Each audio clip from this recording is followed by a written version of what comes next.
साथियों, प्रणाम। आज का जो हमारा विषय है वो है किस प्रकार सरकार हर बार जब चुनाव नजदीक आता है तो शिक्षकों को एक तराजू में तौलती है। किस तरीके से सरकार जब सरकार में होती है, चाहे वो अभी सत्ता में लोग हों या जो विपक्ष में लोग हों, जो भी लोग हों, दोनों तरफ के लोग हों, जब वो सत्ता में होते हैं तब उस शिक्षकों के साथ कैसी बातें बर्ताव करते हैं, और जैसे ही चुनाव नजदीक आने लगता है उस प्रकार से किस प्रकार की बातें उनके मुख से चाशनी भरी जो शब्दावली है उभर कर बाहर आने लगती है। तो इन्हीं सब विषयों को लेकर हमने सोचा कि जो सेवा शर्त बिहार सरकार का लागू करने की बात हमारे मुख्यमंत्री जी कर रहे थे 15 अगस्त को, और उसके बाद जो नई सेवा शर्त लाने की बात हुई, नोटिफिकेशन आया, तरह तरह की चीज़ें हुई, तो मैंने सोचा कि आपके समक्ष इन विषयों के ऊपर थोड़ी परिचर्चा हो जाए। तो एक दिनकर जी की कविता है जिसका पाठ मैं करके इस लाइव सेशन को शुरू करना चाहता हूं। दिनकर जी की जो कविता है वो इस प्रकार है। क्षमा दया तप त्याग मनोबल सबका लिया सहारा, पर नर व्याघ्र सुयोधन तुमसे कहो कहां कब हारा। क्षमाशील हो रिपु समक्ष तुम हुए विनीत जितना ही, दुष्ट कौरवों ने तुमको कायर समझा उतना ही। अत्याचार सहन करने का कुफल ये होता है, पौरुष का आतंक मानुज कोमल होकर खोता है। अब आगे की जो पंक्तियां हैं आप सब लोगों ने इसको कई बार सुना होगा, ये बहुत महत्वपूर्ण पंक्ति है शिक्षकों के लिए, खासकर शिक्षकों के लिए कविता पाठ आज मैं कर रहा हूं। क्षमा शोभती उस भुजंग को जिसके पास गरल हो, उसका क्या जो दंतहीन विष रहित विनित सरल हो। 3 दिवस तक पथ मांगते रघुपति सिंधु किनारे, 3 दिवस तक पथ मांगते रघुपति सिंधु किनारे, बैठे पढ़ते रहे छंद अनुनय के प्यारे प्यारे, बैठे पढ़ते रहे छंद अनुनय के प्यारे प्यारे। उत्तर में जब एक नाद भी उठा नहीं सागर से, उठी अधीर धाधक पौरुष की आग राम के सर से। सिंधु दे धर त्राही त्राही करता आ गिरा शरण में, चरण पूज दास्ता ग्रहण की बांधा मूढ़ बंधन में। सच पूछो तो सर में ही बसती है दीप्ति विनय की, संधि वचन सपुंज उसका जिसमें शक्ति विजय की। सहनशीलता क्षमा दया को तब पूजता जग है, बल का दर्प चमकता उसके पीछे जब जगमग है। तो मेरी सब शिक्षकों से आज यही विनती है कि बार बार मांगने से, विनती करने से आपको कहीं ना कहीं जो भी सरकार आई गई आपको हल्के में लिया गया, आपकी मांगों को वेतन से जोड़ दिया गया, आपकी मांगों को एक अवैध मांग करार दिया गया। कई बार आपके तरफ से जो पब्लिक में भी, जनता के बीच में भी, छात्रों के बीच में, परिजनों के बीच में इस तरह की कई भ्रांतियां फैलाई गई कि ये अयोग्य हैं, इनमें कोई योग्यता नहीं है, ऐसे अयोग्य लोग को हम ढो रहे हैं जिनमें कोई योग्यता नहीं थी, फिर भी इनको हमने लायक बना दिया। तो मेरा यही पूछना है मुखिया जी, मैं कहता हूं, हमने एक संवाद सीरीज भी मैंने लिखना शुरू किया था, मुखिया जी, वाचाल चचा, छुटका चचा, होम्योपैथी डॉक्टर साहब, नियोजित चचा, वो सारा उसका मूल में शिक्षक ही थे। मैं व्यथित होके कुछ चीज़ों से मैंने लिखना शुरू किया था व्यंग। अब ये व्यंग कितना उनके कानों तक गया मगर पता नहीं, कहीं ना कहीं उनके कानों तक गया था कुछ लोगों को, क्योंकि परेशानी उससे बहुत हुई थी। आगे भी मैं इसको कंटिन्यू करूंगा समय समय पर। मगर बात वहीं घूम के आ जाती है कि जब भी चुनावी साल आता है तो जो सुर बदलता है सत्ता में बैठे सत्ताधीशों का, बड़ा ही 360 डिग्री टर्न होता है। अब माननीय मुख्यमंत्री जी का हम सबने वक्तव्य जो सुना था चुनाव से कुछ साल पहले, और आज अभी चुनाव जब दस्तक दे रहा है कोरोना के साथ साथ, उसमें जब शिक्षकों की जरूरत है माननीय मुख्यमंत्री जी को, तब माननीय मुख्यमंत्री जी का सुर कैसे बदला है, पहले उसके ऊपर हम थोड़ी चर्चा करेंगे। मुख्यमंत्री जी का एक वीडियो था अन्न की धरती पर, जब वो एकदम रौद्र रूप में, जिस तरह दिनकर जी भी आज इस कविता में दिनकर जी ने भी कहा कि प्यार से कोई चीज नहीं होता है, हमें कभी कभी कठोर निर्णय लेके कठोर कदम उठाने पड़ते हैं, तभी इस बात को सुनता है। तो शिक्षकों को भी आज मुख्यमंत्री जी का मैं वो वक्तव्य याद दिलाना चाहता हूं जिसमें उन्होंने कहा था, कौन है ये, नियोजित वाला है का ये सब, एक सिग्नेचर करेंगे रोड पर आ जाएगा। अरे 1500 से हम यहां तक ले आए, सुप्रीम कोर्ट में क्या हश्र हुआ था भूल गए। इन चीजों को जब आपने जहन में पहले लीजिए, फिर आगे, फिर हाँ, विधानसभा में भी पिछले ही साल मुख्यमंत्री जी ने कहा था कि अरे इतना ही आप थे तो सुप्रीम कोर्ट में इतना बड़ा बड़ा वकील काहे रखे, सुप्रीम कोर्ट में काहे हार गए, याद है ना। सब पैसा शिक्षकों को दे दें तो बाकी लोग को क्या दें। और आज जब अभी कुछ दिन पहले माननीय मुख्यमंत्री जी के मुखमंडल से जो शब्द निकले, मैं सुन के पूरी तरह हैरान रह गया। माननीय मुख्यमंत्री जी ने कहा कि नियोजित, हमने इन्हें कब नियोजित कहा, ये तो खुद अपने आप को नियोजित कहते रहते थे। कई लोग अपने आप को कॉन्ट्रैक्चुअल कहते थे, मगर हम तो इनको परमानेंट कह रहे हैं। अरे ये नियुक्ति वाले शिक्षक हैं, हमने कभी नियोजित नहीं कहा। होता है, चुनाव जब आता है तो याददाश्त सत्ता में बैठे लोगों की चली जाती है। तो मैं शिक्षकों को बस याद दिलाना चाहता हूं कि क्या आपको किस तरीके से इस सरकार ने या इसकी पिछली सरकारों ने भी आपके साथ क्या न्याय किया था, और आज आपके साथ जो न्याय करने का जो ढकोसला, ये ढकोसला ही है। क्योंकि ये आपके वेतन की लड़ाई नहीं थी, मेरे हिसाब से ये आपके सम्मान की लड़ाई थी, ये आपकी अस्मिता की लड़ाई थी। मैं बार बार इस चीज को कहता हूं कि अगर शिक्षक कुंठित हो जाएगा तो एक कुंठित समाज को पैदा करेगा। अब जब मैंने इस मुद्दे के ऊपर लेकर जब इस मुद्दे को लेकर मैंने लाइव करने के लिए जो पोस्ट अपना डाला था, तो उसमें अब याद नहीं है मुझे कि उनका एक व्यक्ति ने लिखा था कि ये सब मूर्ख लोगों को बना दिया गया था, शिक्षक सब अयोग्य लोगों को बना दिया गया था, आप इनकी वकालत क्यों कर रहे हैं। तो मेरा सवाल ये भी उठता है, ये भी है कि किसने बनाया इन लोगों को। अगर इनमें कोई योग्यता नहीं थी तो इनको क्यों बनाया गया, कहां से लाए गए ये लोग, कैसे आपने, किस प्रक्रिया से आपने बना दिया। और अगर इनमें योग्यता थी तो फिर इनको सम्मान क्यों नहीं मिल रहा है। आज सिर्फ शिक्षकों का जो ये परिस्थिति है, ये सिर्फ सरकार के वजह से नहीं है, इसमें शिक्षकों की भी गलती है इसमें, क्योंकि शिक्षकों में वो यूनिटी नहीं है। शिक्षक जात पात में बढ़ जाते हैं, शिक्षक अपने हिसाब से चीजों को देखने लगते हैं, अपने संगठनों में बट जाते हैं, अलग अलग संगठनों में बढ़ जाते हैं। शिक्षक अगर यूनाइटेड होकर अगर खड़े रहें, जिस प्रकार से लगातार खड़े थे अभी कोरोना के लॉकडाउन से पहले, जिस प्रकार से आपका संघर्ष चल रहा था, मैंने उस पर भी कटाक्ष में लिखा था कि जब मुख्यमंत्री जी से पूछा जाता है कि भाई आपने क्या दिया इतने दिनों के हड़ताल पे, तो उन्होंने कहा कि 4 महीना के हड़ताल में और क्या दें, अभी तो सभ्यता द्वार बना था, अब शिक्षक द्वार बनाएंगे। तो कहीं ना कहीं अगर शिक्षक चट्टानी एकता के साथ खड़ेगा, समाज का भी दोष है। समाज ने भी शिक्षक को इतना अपमानित किया, इतना शिक्षक का मान मर्दन किया कि शिक्षकों की एक अस्मिता पे एक ठेस आया। जो छात्र थे वो भी शिक्षक को फिर कहीं ना कहीं, जब माता पिता ही हमारे शिक्षकों को रिस्पेक्ट नहीं देंगे तो छात्र फिर कहां से अपने शिक्षकों को रिस्पेक्ट देंगे। अभिभावकों की भी गलती है, शिक्षकों की भी गलती है, उन्होंने भी। मगर एक सिंपल सा इसमें मुद्दा है, सिंपल सा सवाल मेरा उठता है, और बहुत लोग कहते हैं कि वीडियो वायरल हुआ जिसमें शिक्षक को क ख नहीं आ रहा है, ABCD नहीं आ रहा है, जनवरी फरवरी नहीं आ रहा है। तो ऐसे लोगों का चयन हुआ कैसे? इतनी समितियां थी, इतना रूल्स था, रेगुलेशन था, उसके बाद भी ऐसे लोगों का चयन कैसे हुआ? अगर ऐसे लोगों का चयन हुआ तो सिर्फ उसमें सरकार की भी जिम्मेदारी उठती है, पदाधिकारियों की जिम्मेदारी उठती है, सिर्फ शिक्षकों के ऊपर सवाल क्यों?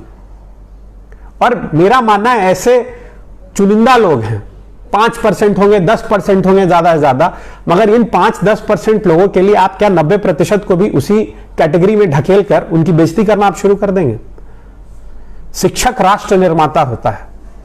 जिस जिस जगह शिक्षकों का अपमान हुआ वहां वहां सभ्यता, सोसाइटी का डाउनफॉल शुरू हो गया।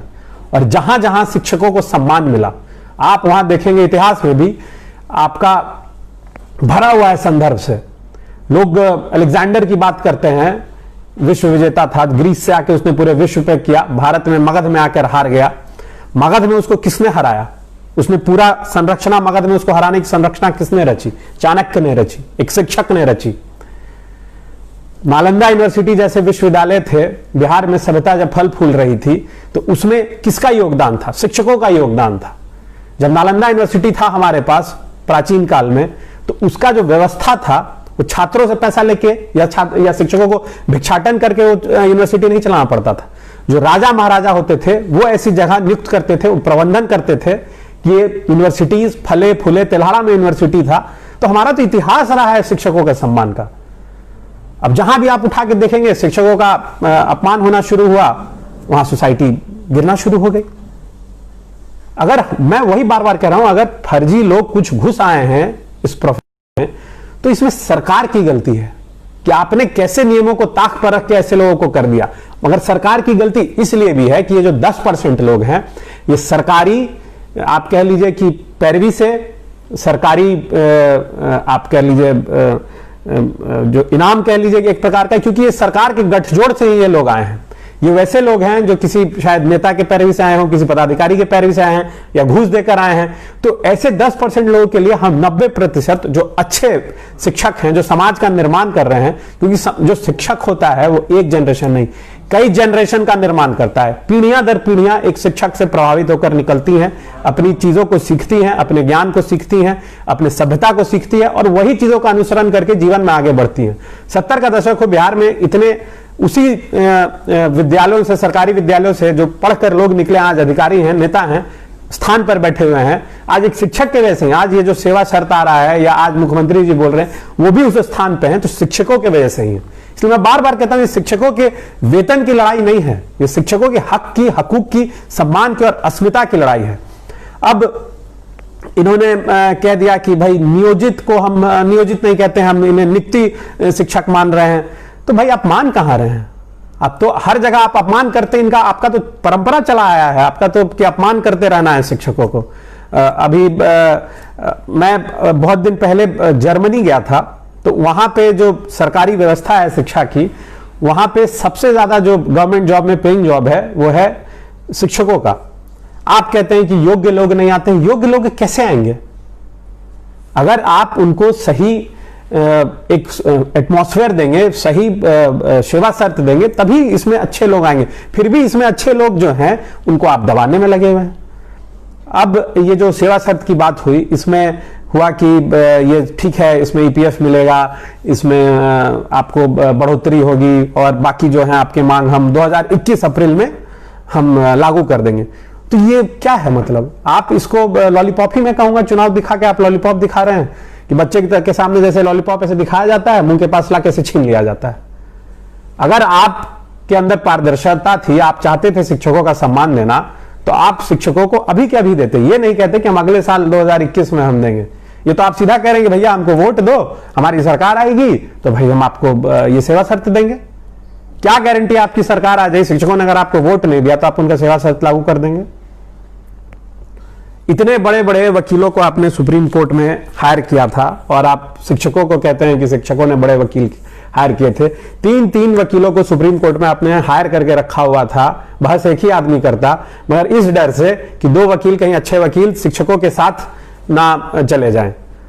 तो डर, तो जब इतने बड़े बड़े शिक्षाविद, कानूनविद आपके साथ हैं, लॉयर आपके साथ थे, तो उन्होंने एक सिंपल, मुझे लगता है कि हमने भी पढ़ा है थोड़ा बहुत कानून, तो हमें भी थोड़ी बहुत कानून की जानकारी है। तो आर्टिकल 39D और 41 में सीधा सा है कि सामान्य कार्य के लिए समान वेतन मिलना चाहिए। जब आपको काम करवाना है तब आप सारा काम करवाइएगा, चाहे वो नियोजित हो, टेट हो, NIOS, DLED हो, आपको सबसे उतना ही काम करवाना है जो आप BPSC के माध्यम से आपने जिन लोगों को रखा है। आपने नहीं रखा था, आपके पहले की सरकार ने रखा था, आपने तो उसमें क्या किया है सब लोग जान रहे हैं। मगर आपको काम सारा करवाना है उनसे, मगर जब पैसा देना है या उनको राज्यकर्मी का दर्जा देना है, तब आप उनको कुछ नहीं देंगे।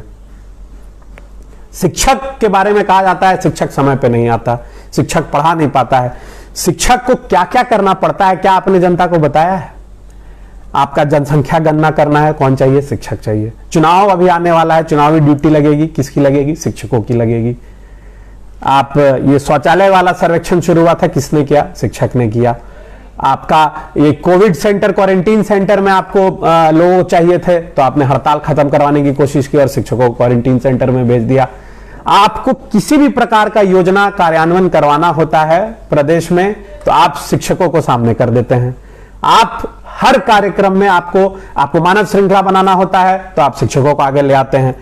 तो हम तो जो भी योजना हम देखते हैं, और उसके बाद क्या होता है, अगर शिक्षक इसमें नहीं शामिल होते हैं तो ऊपर से बीडीओ साहब या जो आपके होते हैं अधिकारी होते हैं जिला में, वो भेजने लगते हैं कि भाई आपको सस्पेंड कर दिया जाएगा, आपकी सैलरी रोक दी जाएगी।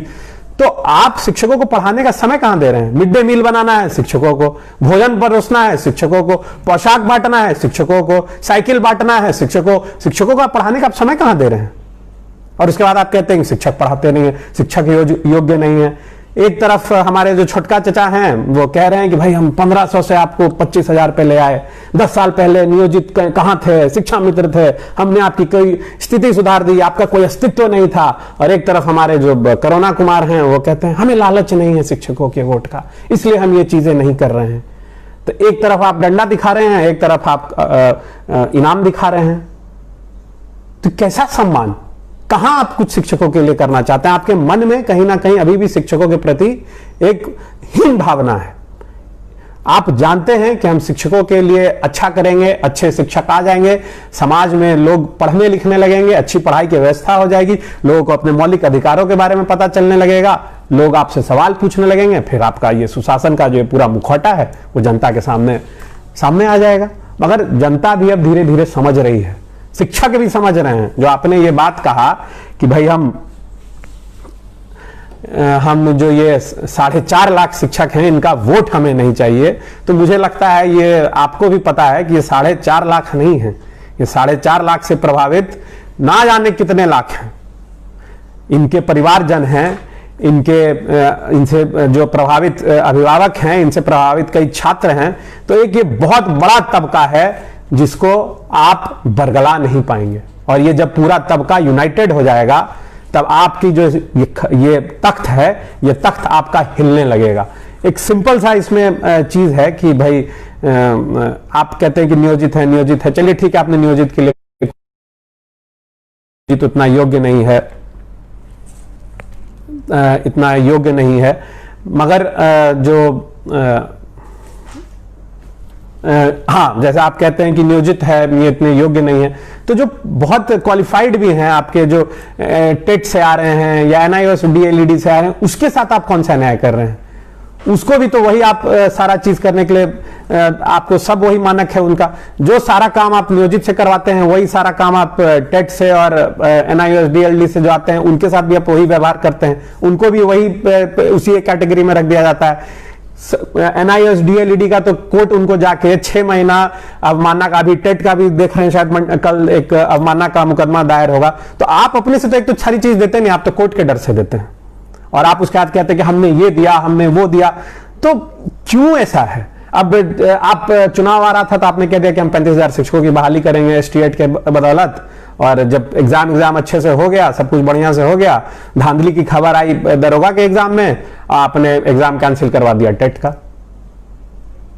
तो समझ में नहीं आता है कि दर्द है पैर में, ऑपरेशन हो रहा है माथा का, क्योंकि अच्छे से इस बार एग्जाम हो गया, कोई धांधली नहीं हो पाई, लोग आपके सीट को खरीद बिक्री नहीं कर पाए, तो आपने एग्जाम कैंसिल कर दिया।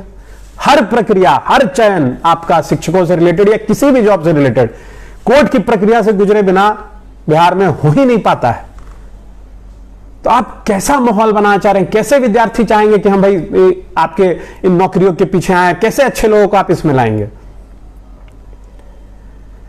सारा कार्य आपको करवाना है पढ़ाई के अलावा शिक्षकों से, मगर आप कहते हैं कि भाई हमको तो ये योग्य नहीं थे, हमने इनको योग्य बना दिया। कौन से आपने मैजिक से योग्य बना दिया? अभी चुनाव की ड्यूटी लगेगी, सबसे ज्यादा शिक्षकों की ड्यूटी लगेगी, उसमें आप किसी और को तो आप भेज नहीं सकते हैं, आपको भेजना तो उसमें है सबसे ज्यादा शिक्षकों के, क्योंकि आपके पास और प्रशिक्षित इतना कोई तो है नहीं है बार बार चुनाव कराने के लिए, तो भी आपको मन लुभाना है।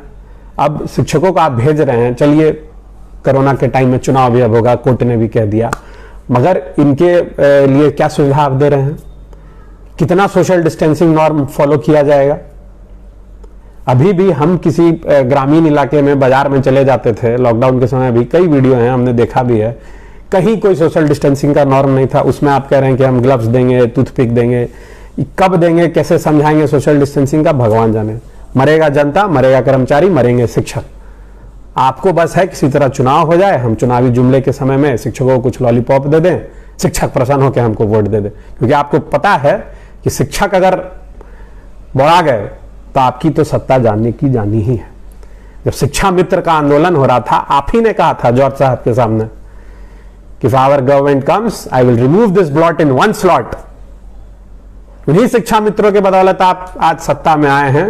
इसलिए मैं बार बार कहता हूं, इनको बिठाया, इस धनानंद को बिठाया भी शिक्षकों ने है, इस धनानंद को उतारेंगे भी शिक्षक। जो आप ये तुगलकी फरमान बार बार जो देते हैं, ये शिक्षक अब आपके सारी चीजों को समझ चुके हैं। शिक्षक अब आपसे डरने वाले या आपके प्रलोभन में आने वाले नहीं है। शिक्षकों की मांग क्या थी? राज्यकर्मी का दर्जा मिले, समान वेतन मिले, नियोजन इकाई का जो ये पूरा सिस्टम है इसको तोड़ा जाए, मगर क्या इसमें से एक चीज भी दिया आपने? आपने कहा हम इस पे विचार कर रहे हैं, अगले साल 2021 में, मतलब आप हमको वोट दीजिए वरना कुछ नहीं हम आपको देंगे। क्योंकि आप ही का स्टेटमेंट है, एक साइन से रोड पे आ जाओगे, हम कुछ नहीं देंगे, तुम्हारा बर्ताव हम देख रहे हैं। तो ये चीजों को शिक्षक भी नहीं भूले।